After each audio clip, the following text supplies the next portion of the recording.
আপনি কি ঠিকভাবে ঘুমান না? রাত জেগে থাকেন, টেনশনে ভোগেন? ঘুম না হলে কি ক্ষতি হয় জানেন? ইসলাম ও বিজ্ঞান কি বলছে ঘুমে? চলুন আজকে জানি বিস্তারিতভাবে।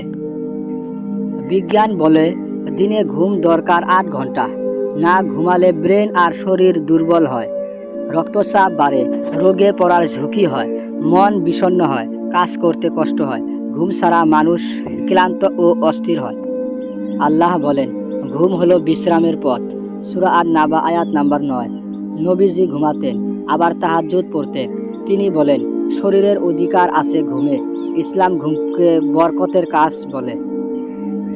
অতিরিক্ত রাত জাগা ক্ষতিকর শরীরের জন্য। ফজরের পর কাজ করলে বরকত বেশি হয়। কোরআন পড়ে ঘুমালে ঘুম গভীর হয়। ঘুম মানে শুধু বিশ্রাম নয়, রিসার্চও। এটা মন, দেহ ও আত্মার আরাম দেয়। ঘুম ঠিক না হলে শরীর ভেঙে পড়ে, মনে হতাশা আসে, চিন্তা বাড়ে দিনে। আজ থেকে ঘুমকে গুরুত্ব দিন ভাই। আর এমন ভিডিও পেতে সাবস্ক্রাইব করুন। ইনশাল্লাহ আপনি উপকার পাবেন।